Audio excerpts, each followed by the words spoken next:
Bismillahirrahmanirrahim. Assalamualaikum warahmatullahi wabarakatuh. Alhamdulillahi rabbil alamin.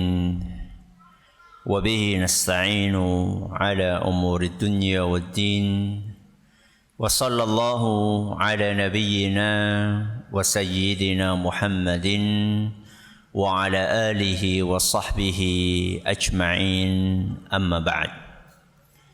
Kita panjatkan puja dan puji syukur kehadirat Allah Subhanahu wa taala. Pada kesempatan malam yang berbahagia kali ini, tanggal 11 Sya'ban 1445 Hijriah atau yang bertepatan dengan tanggal 20 Februari 2024, kita kembali diberi kekuatan, kesehatan, hidayah serta taufik dari Allah Jalla wa'ala, sehingga kita bisa kembali menghadiri pengajian rutin adab dan akhlak di Masjid Jenderal Besar Sudirman di kota Purwokerto ini. Kita berharap semoga Allah Subhanahu wa ta'ala berkenan untuk melimpahkan kepada kita semuanya ilmu yang bermanfaat, sehingga bisa kita amalkan sebagai bekal untuk menghadap kepada Allah Jalla wa'ala. Allahumma amin. Salawat dan salam semoga senantiasa tercurahkan kepada junjungan kita Nabi Agung Muhammad sallallahu alaihi wasallam, kepada keluarganya, sahabatnya dan umatnya yang setia mengikuti tuntunannya hingga di akhir nanti. Para hadirin dan hadirat sekalian dan juga segenap pendengar serta pemirsa rahimani wa rahimakumullah. Pada pertemuan terakhir kita telah menyelesaikan pembahasan tentang hadis nomor 47 yang dibawakan oleh Imam Ibnu Hajar Al-Asqalani dalam kitab beliau Bulughul Maram, Kitabul Jami'. Maka hari ini kita akan memasuki pembahasan tentang hadis berikutnya, yaitu hadis nomor 48. Hadis ini berbunyi, wa 'an Ibnu Mas'udin radhiyallahu anhu qala, dari seorang sahabat Nabi sallallahu alaihi wasallam, yaitu Ibnu Mas'ud. Siapa? Ibnu Mas'ud. Siapa namanya? Siapa? Abdullah. Siapa namanya? Abdullah. Ibnu Mas'ud itu bukan nama, tapi julukan. Ibnu Mas'ud. Apa artinya? Kok ayahnya? Anaknya Mas'ud. Anaknya Mas'ud. Siapa? Abdullah. Ibnu Abbas. Apa artinya? Anaknya Abbas. Siapa? Abdullah. Ibnu Umar. Apa terjemahnya? Anaknya Umar. Siapa? Abdullah. Akeh temen sing Abdullah. Ya, memang banyak. Sahabat Nabi SAW yang namanya Abdullah itu ratusan. Bedakannya bagaimana? Ibnu Abdullah, Ibnu siapa? Ya, Abdullah bin siapa? Nah, ini sahabat yang meriwayatkan hadis adalah Abdullah ibnu Mas'ud radhiyallahu anhu. Semoga Allah meridai beliau. Beliau berkata, qala Rasulullah sallallahu alaihi wasallam, Rasulullah sallallahu alaihi wasallam bersabda, sibabul muslimi fusuqun. Mencela seorang muslim adalah kefasikan. Napa? Mencela seorang muslim adalah kefasikan. Wa qitaluhu kufrun. Dan membunuh atau memerangi muslim adalah kekafiran. Muttafaqun alaih. Hadis riwayat Bukhari dan Muslim. Jadi hadis ini memuat dua larangan. Larangan yang pertama adalah larangan mencela sesama muslim. Larangan yang kedua adalah larangan membunuh atau memerangi sesama muslim. Ada berapa larangan? Ada dua. Malam hari ini kita hanya akan membahas larangan yang pertama. Larangan untuk mencela sesama muslim.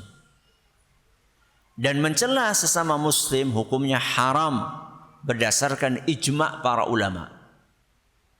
Sebagaimana dinukil oleh Imam An-Nawawi rahimahullahu ta'ala. Mencela sesama muslim hukumnya apa? Haram. Berdasarkan ijma' para ulama. Bahkan sebagian ulama seperti Al-Allamah Ibnu Hajar Al-Haytami dan juga Syekh Muhammad Amin Asy-Shinqiti rahimahumullah, mereka berdua menganggap bahwa mencela sesama muslim termasuk dosa besar. Termasuk apa? Dosa besar. Kenapa? Karena Nabi SAW mengatakan perbuatan ini sebagai kefasikan. Kenapa? Kefasikan. Siapa itu orang fasik? Orang fasik adalah pelaku dosa besar. Atau orang yang rutin melakukan dosa kecil. Orang yang terus-menerus melakukan dosa kecil. Itu namanya fasik. Dan Nabi SAW mengategorikan mencela sesama muslim sebagai sebuah kefasikan. Makanya kata ulama tadi, mencela sesama muslim bukan hanya haram, tapi masuk kategori dosa besar. Apa itu mencela muslim? Di sini kalau kita perhatikan Nabi SAW menggunakan kata sibabu. Kenapa? Sibab. Dalam bahasa Arab ada sibab, ada sab, dan ada ghibah. Ada berapa istilah berarti? Ada 3 istilah. Ada sab, ada sibab, dan ada ghibah. 3-tiganya adalah penghinaan. Akan tetapi masing-masing punya ciri khas. Masing-masing punya ciri khas. Kita mulai dari sab. Sabun. Bukan sabun, tapi apa? Sabun. Ada apanya? Ada apa ini? Tasydid. Bukan sabun. Sabun ya sabun. Ya. Tapi apa? Sabun. Apa itu sabun? Menghina sesama muslim di hadapannya. Kenapa? Menghina sesama muslim di hadapannya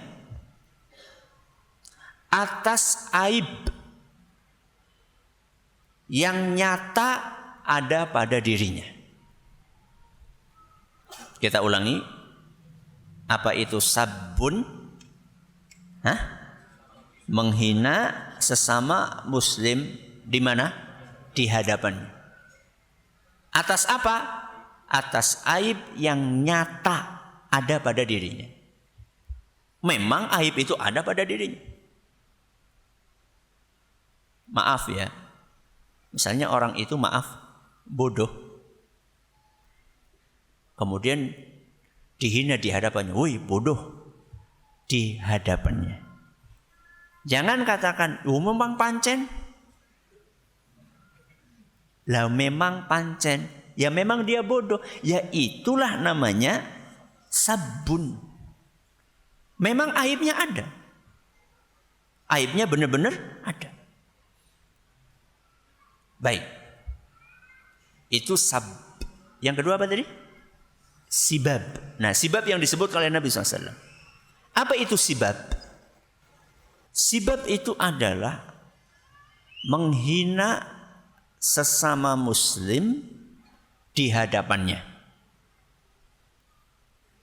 Tanpa peduli apakah aibnya itu ada pada dirinya atau tidak. Saya ulangi, sibab apa tadi? Menghina sesama muslim di hadapannya. Tanpa peduli apakah aib itu ada pada dirinya atau tidak. Berarti kalau tanpa peduli aib itu ada pada dirinya, mungkin gak dia menghina sesuatu yang aib itu gak ada dalam dirinya? Mungkin.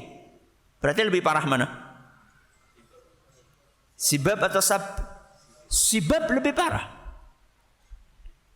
Sibab lebih parah. Kenapa? Karena gak peduli orang ini, yang penting menghina. Tanpa peduli apakah orang ini betul-betul bodoh atau tidak bodoh, betul-betul dungu atau tidak dungu, betul-betul maaf ya. Terpaksa saya kasih contoh supaya paham. Betul-betul orang ini goblok atau tidak goblok, yang penting dicela. Enggak peduli. Ini namanya sibab. Dan ini lebih parah daripada sab. Kita sudah bahas berapa istilah? 2. Sabun, sibabun. Yang ketiga, ghibah. Apa itu ghibah? Ghibah itu adalah menghina sesama muslim di belakangnya. Apa? Di belakangnya. Atas aib yang nyata ada pada dirinya. Kita ulangi, apa itu ghibah? Menghina sesama muslim di belakangnya. Berarti bukan di depannya. Atas apa? Atas aib yang nyata ada pada dirinya. Berarti perbedaannya sama sab, sama sibab apa? Kalau ini di belakang, ngomong di belakang. Kalau sab sama sibab, ngomong di hadapannya. Berarti lebih jantan mana? Ya elek kabeh. Jantan sing keblinger gue jenenge. Ya. Sama-sama enggak boleh. Tiga-tiganya hukumnya haram. Dan ghibah jelas itu termasuk dosa besar. Ya, termasuk dosa besar. Kenapa? Karena sama-sama menyakitkan. Contohnya Ustaz. Contoh dari mencela. Biasanya orang yang mencela itu bahan yang untuk mencela itu adalah biasanya entah itu merendahkan EQ, tadi itu kebodohan, kedunguan, maaf kegoblokan, atau merendahkan fisik. Kenapa? Fisik. Atau merendahkan status sosial. Itu biasanya orang itu menghina medianya itu macam-macam yang tadi saya sebutkan. Merendahkan apa?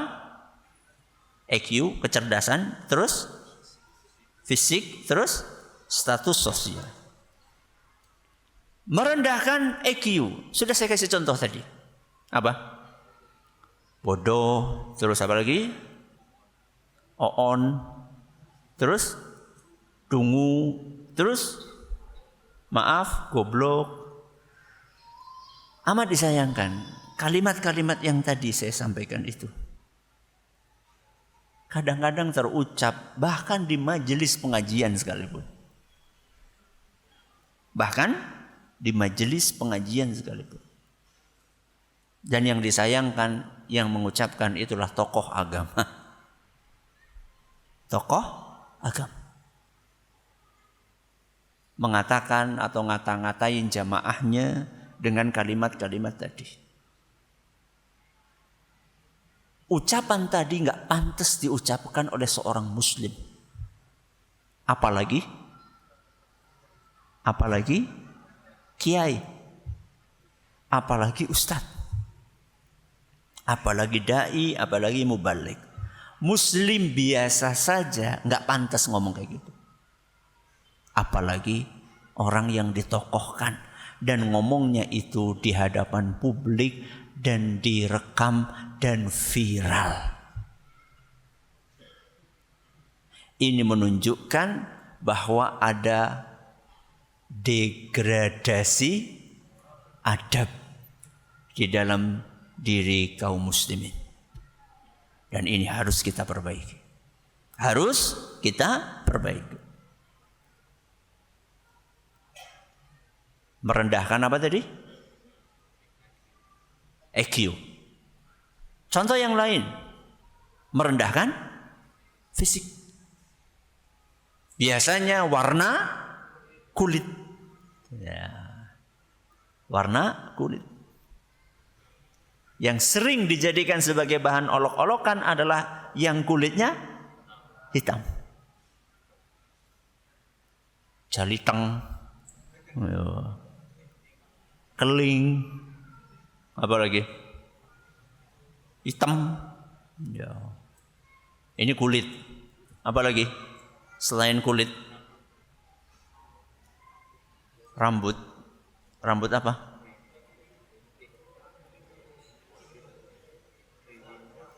Apa? Keriting? Enggak tahu itu penghinaan atau bukan. Ya. Hidung apa? Pesek. Ya. Postur tubuh. Cebol. Apa lagi?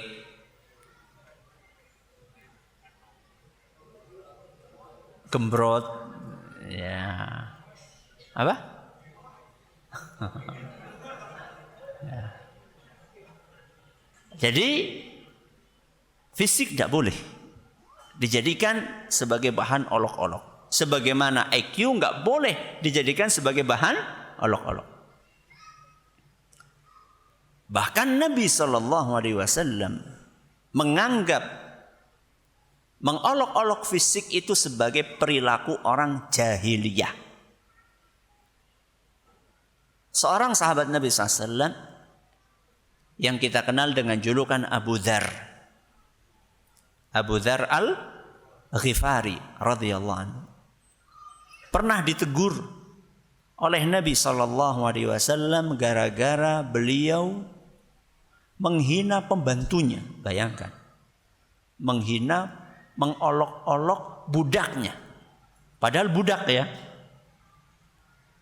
Nabi SAW dengar langsung beliau bersabda, ya Abu Dzar, a'ayyartahu bi ummih. Wahai Abu Dzar, apakah kamu merendahkan budakmu itu dengan kamu hina ibunya? Menghina budaknya dengan penghinaan terhadap ibu dari budak tersebut. Gimana itu? Dalam kitab Umdatul Qari disebutkan bahwa kalimat yang diucapkan oleh Abu Dzar saat itu adalah kalimat yang berbunyi, ya bena as-sauda. Woi, anaknya wanita berkulit hitam. Jadi main apa? Fisik. Ya, menghina ibunya. A'ayyartahu bi ummih. Wahai Abu Dzar, kok bisa-bisanya kamu menghina budakmu dengan kamu olok-olok ibunya? Innaka mru'un fika jahiliyah. Kamu orang yang masih punya karakter jahiliyah. Hadis riwayat Bukhari. Jadi semua penghinaan yang terkait dengan fisik itu adalah kebiasaannya orang jahiliyah. Maka jangan sampai kita kembali ke zaman jahiliyah. Apalagi ketika itu diucapkan oleh seorang suami kepada istrinya. Mentang-mentang istrinya subur, ya, dipanggil ya, brot, ya, naudzubillah min dzalik. Atau anaknya, ya, karena matanya sipit, ya, kemudian dihina, ya. Atau hidungnya pesek kemudian dihina, tidak boleh, tidak boleh. Ya. Hukumnya haram. Dah ya, merendahkan apa tadi? EQ, merendahkan fisik. Merendahkan status sosial. Dan biasanya yang jadi bahan olok-olok adalah orang kaya atau orang miskin? Orang miskin. Kere, apa lagi? Melarat. Terus kampungan, apa lagi? Katrok. Ya. Tidak boleh. Kenapa Ustaz? Karena itu adalah bentuk penghinaan. Apalagi kalau itu dijadikan sebagai julukan dan panggilan.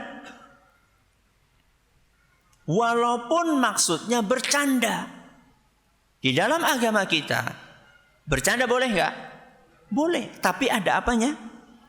Ada aturannya. Ada normanya. Tidak boleh kita bercanda dengan sesuatu yang bisa menyakiti perasaan orang yang kita candai. Apalagi kalau niatnya benar-benar menghina. Belum tentu yang menghina lebih baik daripada yang dihina. Itu yang disampaikan oleh Allah Azza wa Jalla dalam surat Al-Hujurat. Surat apa? Al-Hujurat ayat 11. Apa kata Allah Subhanahu wa taala? Ya ayyuhalladzina amanu la yaskhar qaumun min qaumin asa ayyakunu khairan minhum. Wahai orang-orang yang beriman, tidak boleh kalian menghina orang lain. Bisa jadi yang dihina lebih baik daripada yang menghina. Kita tidak tahu. Emang yang kaya itu lebih mesti bertakwa daripada yang miskin. Emang yang tinggal di kota itu lebih dekat kepada Allah Azza wa Jalla dibandingkan yang tinggal di kampung. Wong gunung. Loh, emang kenapa? Rasulullah sallallahu alaihi wasallam dulu ketika kecil malah dititipkan di mana? Di kampung. Ya. Karena udaranya lebih sehat, ya. Kemudian biasanya lebih terjaga lingkungannya dari hal-hal yang negatif.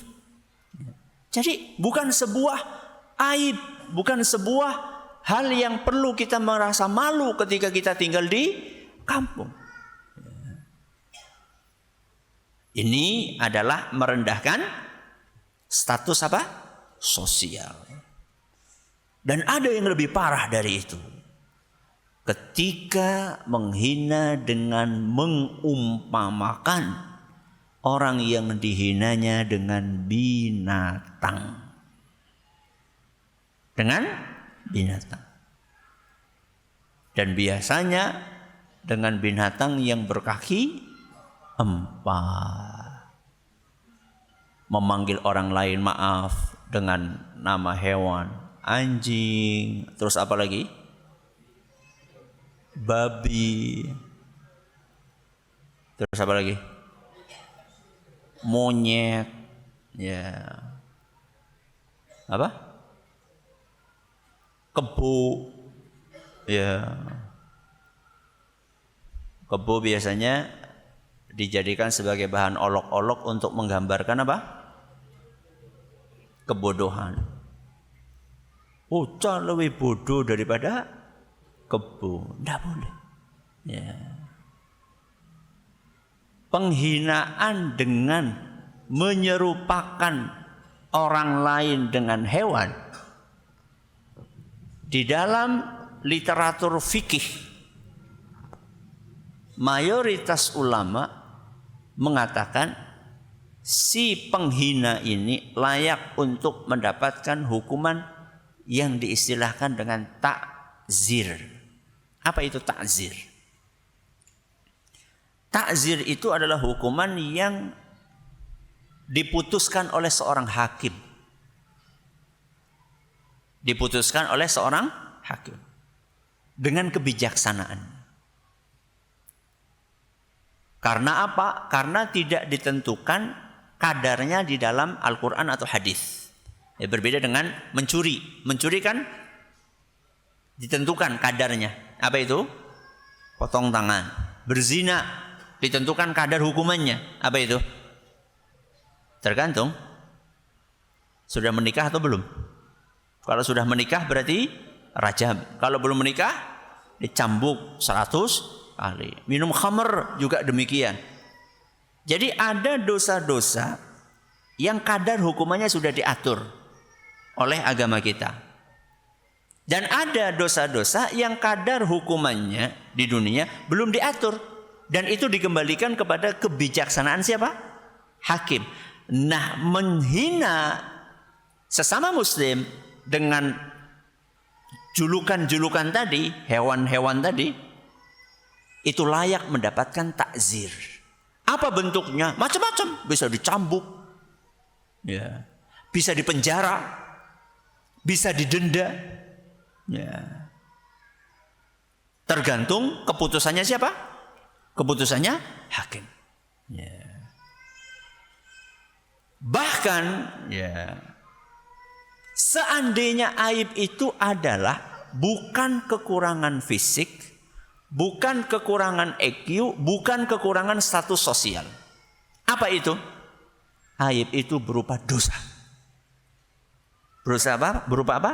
Dosa. Dosa atau maksiat yang dilakukan oleh sesama muslim. Apalagi seandainya orang tersebut, pelaku dosa itu, dia merahasiakan dosa itu.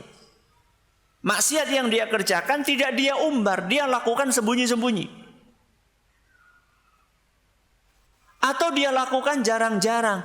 Atau dia sebenarnya sudah pengen untuk tobat, memperbaiki diri. Makanya mulai hadir apa? Pengajian. Dalam proses untuk hijrah. Tidak boleh orang yang seperti ini dihina dengan dosa yang dia kerjakan. Misal dia biasa beli nomor. Woi, tukang main. Atau dia biasa minum khamr. Woi, tukang mabuk. Atau dia pernah mencuri. Woi, maling.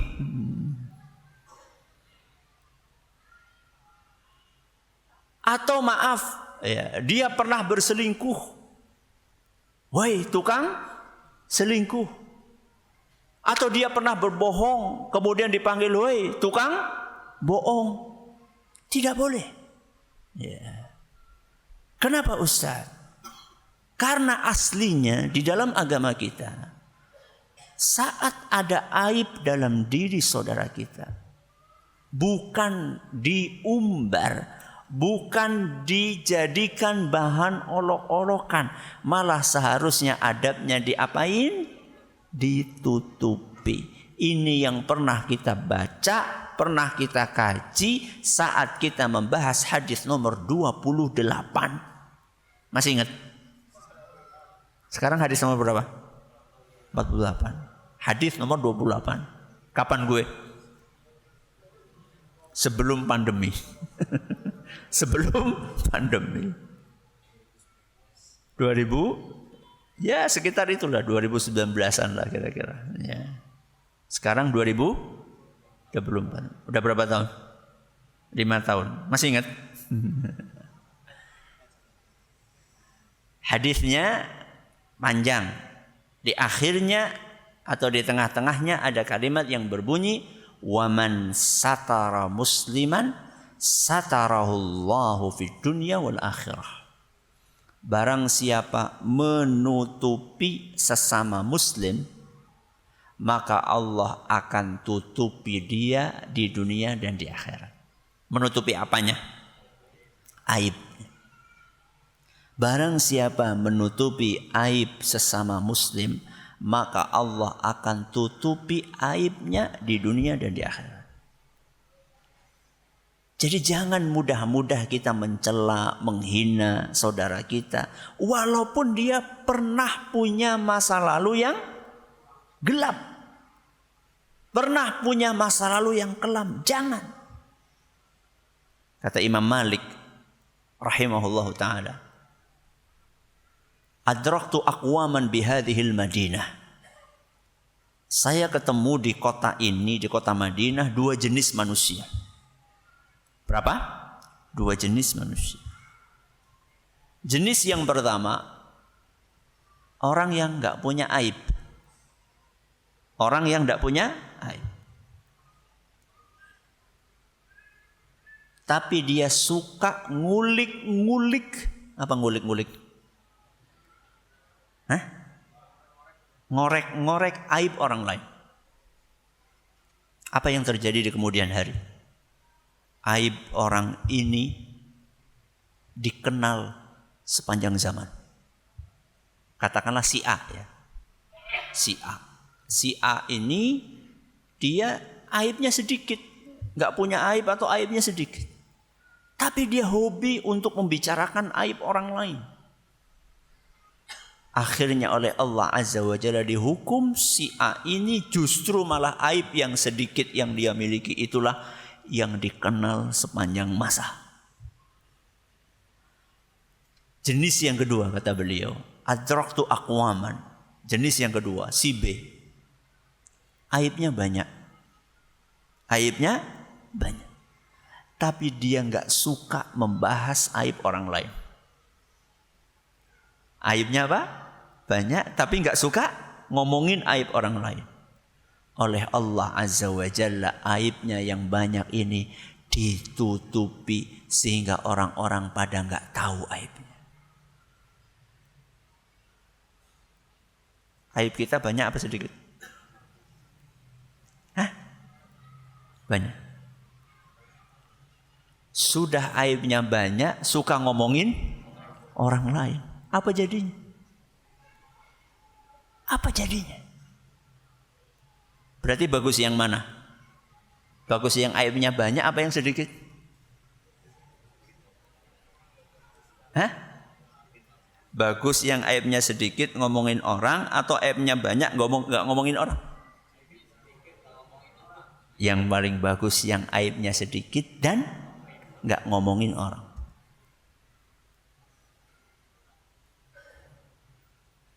Lebih baik kita sibuk untuk mengurusi aib kita sendiri. Kita perbaiki diri kita. Oh Ustaz, berarti teman kita punya aib dibiarkan? Bukan dibiarkan. Tapi ditutupi untuk dinasehati. Kenapa Ustaz? Karena orang itu kalau aibnya sudah terlanjur terbongkar. Banyak orang yang kalau aibnya sudah terlanjur terbongkar, dia malah jadi males, jadi gengsi untuk memperbaiki diri. Apa katanya? Alah, wis kadung, wis kebanjur. Ya. Sehingga dia terus wis sisan bae. Ya. Ibarat terpeleset ke lumpur sekalian apa? Kupak bae sisan. Ya. Namanya sudah terlanjur tercemar. Ini gara-gara apa? Gara-gara aib ini dibongkar. Seandainya orang ini punya aib, kemudian kita tahu aib itu dan kita sembunyikan sambil terus kita nasihati, maka peluang dia untuk berubah, memperbaiki diri akan terbuka. Ya. Siapa di antara kita yang nggak punya aib? Lebih baik kita fokus memperbaiki aib diri kita sendiri. Setelah itu kita berusaha untuk memperbaiki aib orang lain. Jangan sampai kita seperti orang yang gajah di pelupuk mata tak tampak kuman. Di mana? Di seberang lautan tampak. Ustaz, simpun kuman kok. Kuman di seberang, kuman di hadapan kita aja nggak tampak kok. Bagaimana mungkin kuman di seberang lautan tampak? Ini namanya perumpamaan. Ya. Ini namanya masal dalam bahasa Arab. Perumpamaan. Perumpamaan tentang orang yang mengulik-ngulik, ngorek-ngorek aib orang lain yang rahasia, dan dia lupa dengan aib dirinya yang terbuka lebar. Ya. Baik, azan dulu silakan.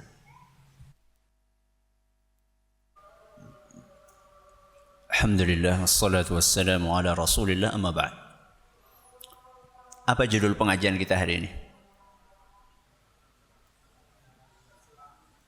Larangan mencela sesama muslim. Muslim. Kenapa kok muslim? Karena hadisnya sibabul muslimi fusukun. Mencela muslim adalah kefasikan. Pertanyaannya, kalau non muslim boleh? Hah? Orang kafir boleh nggak? Tergantung kafirnya jenis apa. Karena kafir kan bermacam-macam. Ada kafir harbi, ada kafir zimmi, ada kafir muahad. Kafir harbi itu orang kafir yang jelas-jelas memerangi umat Islam, menjajah umat Islam, membunuhi umat Islam. Ini kafir apa? Harbi. Dua jenis berikutnya, zimmi dan muahad. Ini orang-orang kafir yang mendapatkan jaminan atau ada perjanjian dengan umat Islam untuk dilindungi. Kalau yang kedua dan ketiga tidak boleh. Yang kedua dan ketiga tidak boleh. Siapa itu? Zimmi dan muahad tidak boleh. Ya. Bahkan Nabi SAW sampai mengatakan, man qatala muahadan au zimmiyan, saya lupa redaksinya, lam yaruh raihatal jannah. Barang siapa membunuh orang kafir zimmi atau muahad, redaksinya saya lupa, maka dia tidak akan mencium harumnya surga. Padahal orang apa? Kafir. Oke, sekarang bagaimana dengan kafir harbi? Yang jelas-jelas memerangi umat Islam. Kalau ada maslahatnya boleh. Kalau tidak ada maslahatnya tidak boleh. Kalau ada apa? Maslahatnya boleh. Kalau tidak ada maka tidak boleh. Contoh, kalau ada maslahatnya, dipraktekkan oleh Nabi kita Muhammad sallallahu alaihi wasallam dalam sebuah hadis yang diriwayatkan oleh Imam Abdul Razzaq dalam kitab beliau Al-Musannaf, dan hadis ini nyatakan sahih oleh Imam Al-Hakim dan juga Imam Al-Zahabi. Ketika Rasulullah SAW mengepung Bani Nadir. Siapa itu? Satu kabilah orang Yahudi yang tinggal di Madinah. Rasulullah sallallahu alaihi wasallam memanggil mereka, menyeru mereka, ya ikhwatal qiradati wal khanazir. Wahai saudara-saudaranya monyet dan babi. Mencela atau tidak? Mencela. Kenapa? Kafir harbi. Mereka berkhianat kepada Nabi SAW, ya, membatalkan atau mengkhianati perjanjian, bikin masalah, ya, merencanakan untuk membunuh Bani Quraidah, kok Bani Nadir, Bani Quraidah. Mereka orang Yahudi yang sangat memusuhi Rasulullah sallallahu alaihi wasallam. Kenapa Nabi melakukan itu? Karena mereka kafir, harbi, dan ada maslahatnya. Maslahat peperangan untuk merendahkan, menjatuhkan mental. Kalau nggak ada maslahatnya, enggak. Apa dalilnya? Hadis yang diriwayatkan Imam Bukhari dan Muslim, yang dituturkan oleh ibunda kita Aisyah radhiyallahu anha. Beliau bercerita, ista'dzana rahtun minal yahudi 'ala nabi sallallahu alaihi wasallam. Pada suatu hari ada serombongan orang Yahudi yang pengen bertamu kepada Nabi sallallahu alaihi wasallam. Ada serombongan Yahudi bertamu kepada siapa? Rasulullah sallallahu alaihi wasallam. Faqalu, begitu mereka masuk rumah Nabi SAW, mereka mengatakan assalamu alaikum. Apa bedanya? Bukan assalamu alaikum, tapi assamu. Huruf apa yang dibuang? Lam. Harusnya assalamu, terus la-nya dibuang jadi nopo? Assamu. Maknanya sama. Antara langit dengan bumi maknanya. Assalamu, mudah-mudahan kamu selamat. Assamu, mudah-mudahan kamu mati. Ini bertamu loh. Bertamu. Mbok? Kurang ajar gitu. Wong bertamu bukannya assalamualaikum, tapi nopo? Assalamualaikum. Mati kamu Muhammad. Apa dijawab oleh Nabi SAW? Wa'alaikum. Apa? Wa'alaikum. Apa wa'alaikum? Pada-pada.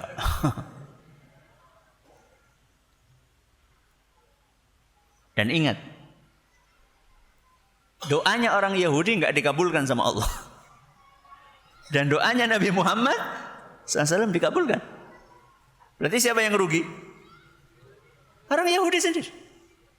Nabi anteng-anteng enggak doain apa-apa. Mereka ujuk-ujuk mereka datang doain keburukan Nabi, dibalas sama Nabi wa'alaikum. Kena mereka. Hatta orang Yahudi, orang-orang musyrikin Quraisy, mereka itu takut didoakan keburukan oleh Nabi SAW. Walaupun mereka enggak mau beriman kepada Rasulullah SAW. Karena mereka paham ini orang baik, ini orang soleh. Jadi mereka itu paham. Ya. Oke. Kejadian itu didengar sama siapa? Aisyah. Dan Aisyah marah besar. Wong suaminya kok dihina kayak gitu. Maka apa kata Aisyah? Bal alaikumussamu wal la'nah. Enggak. Kalian yang mati dan terlaknat. Ini di dalam riwayat Bukhari dan Muslim. Di dalam riwayat Ahmad dan dinyatakan sahih oleh Ad-Dhiya Al-Maqdisi, Aisyah berkata, assalamu alaikum ya ikhwanal qiradati wal khanazir wa la'natullahi wa ghadabuh. Apa artinya? Assalamu alaikum, kalian yang mati, woi saudara-saudaranya monyet dan babi. Wa la'natullahi wa ghadabuh, dan mudah-mudahan kalian dilaknat sama Allah dan dimurkai. Bok marem bok.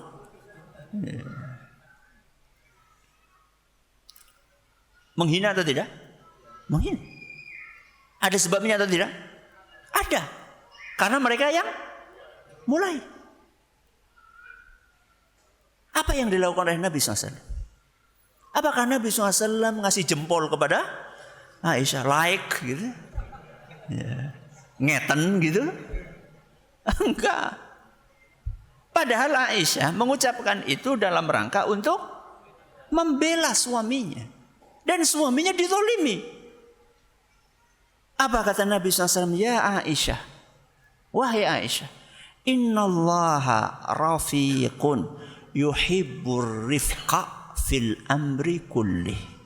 Wahai Aisyah, Allah itu maha lembut dan menyukai kelembutan dalam segala urusan.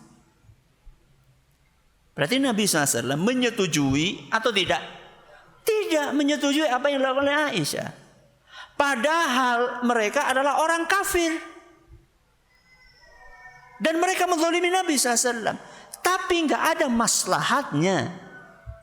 Tidak ada maslahatnya mencaci maki seperti itu. Ternyata Aisyah belum terima. Qultu, Aisyah berkata, awalam tasma' ma qalu, wahai Rasul, apa kamu enggak dengar apa yang mereka ucapkan? Apa yang mereka ucapkan? Assalamu alaikum, mati kamu. Apa kata Nabi SAW? Qultu wa alaikum. Apa kamu enggak dengar saya sudah jawab? Apa jawabannya? Wa alaikum. Lebih elegan. Lebih apa? Elegan. Jadi Nabi SAW itu tidak pengen merendahkan diri. Merendahkan diri itu bukan tawadhu, tapi enggak mau memposisikan rendah seperti rendahnya mereka gitu loh maksudnya. Jadi kalau mereka itu mulutnya kotor, Nabi SAW tidak pengen sama-sama mengotori mulut. Kira-kira seperti itu. Maksud saya merendahkan diri itu. Jadi kalau mereka berperilaku dengan perilaku yang rendah, berperilaku dengan perilaku yang hina, Nabi SAW tidak pengen ikut-ikutan melakukan perilaku yang hina. Kan ada sebagian orang seperti itu. Dihina sama orang, dipanggil monyet misalnya. Woi monyet misalnya. Langsung keluar kebun binatang. Lebih apa? Lebih banyak lagi. Ngapain? Maaf ya, orang itu sedang mengeluarkan sampah. Sedang mengeluarkan apa? Sampah. Kenapa kita ikut-ikut? Nyampah. Dan sampahnya lebih banyak. Ngapain? Ya. Ini dilakukan oleh Nabi SAW kepada orang Yahudi. Aisyah ditegur gara-gara mengucapkan kalimat-kalimat tadi kepada orang Yahudi. Bagaimana kalau kalimat tadi diucapkan kepada sesama Muslim? Wong ucapan tadi diucapkan kepada orang Yahudi saja Aisyah radhiyallahu anha dinasehati oleh Nabi SAW. Apalagi seandainya itu diucapkan kepada sesama Muslim. Maka perbaikilah diri kita, hindarilah mulut kita dari mencela sesama Muslim. Mudah-mudahan bermanfaat apa yang kita pelajari. Terima kasih atas perhatiannya, mohon atas segala kurangannya. Kita akhiri dengan doa kafaratul majlis. Subhanakallahumma bihamdika asyhadu an la ilaha illa anta astaghfiruka wa atubu ilaik. Assalamualaikum warahmatullahi wabarakatuh.